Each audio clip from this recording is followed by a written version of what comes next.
you know that my mom is one of the pastors here, right? Well, she is, and being a pastor's daughter is a blessing and a curse.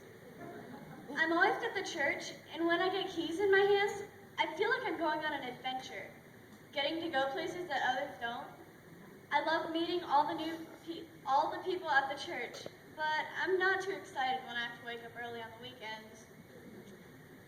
Anyways, since my mom is a pastor, I thought that I knew everything there is to know about God. My thought process there was, since my mom knew everything about God, I did too, right? Wrong.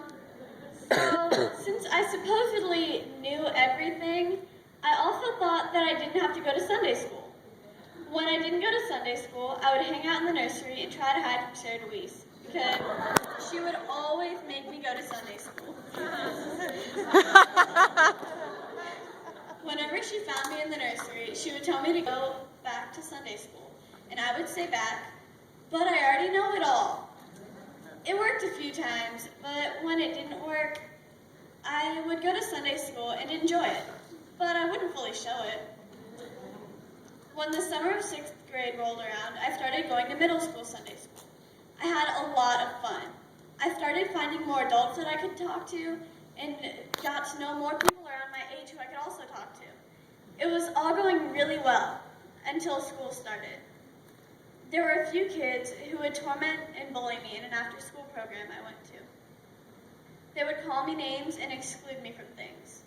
There were a few times when one certain kid would kick a volleyball or a kickball at me. The adult leaders didn't do anything to stop the kid, and I just wondered, why was this happening to me? I was starting to doubt God and lose my faith. And there were times when I would walk into my mom's office crying because of them tormenting me. Then I was finally allowed to leave the program, and I got a lot happier, and I started to gain my faith again. But then all that changed when my grandpa's squamous cell cancer got worse. We all thought that it was gone, but then the doctors figured out that it was a different type of cancer, and one that would keep growing in different parts of the body. We didn't think he would make it to Thanksgiving, but he did. We also didn't think he would make it to Christmas, but again, he did. Then finally on January 9th, he moved on to where he wouldn't have the horrible pain he went through. After that, I started getting into Relay for Life. I started a team, and ironically, Sarah DeWeese is helping me with that team. But during that whole process, I was going to D groups, youth group, and confirmation. And there were so many people I could talk to and trust. It was a little overwhelming, but confirmation did an amazing thing.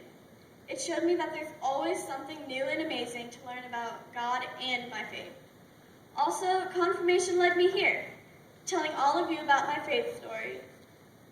In this whole process, I went from thinking that I knew everything about God to becoming eager and ready to learn more.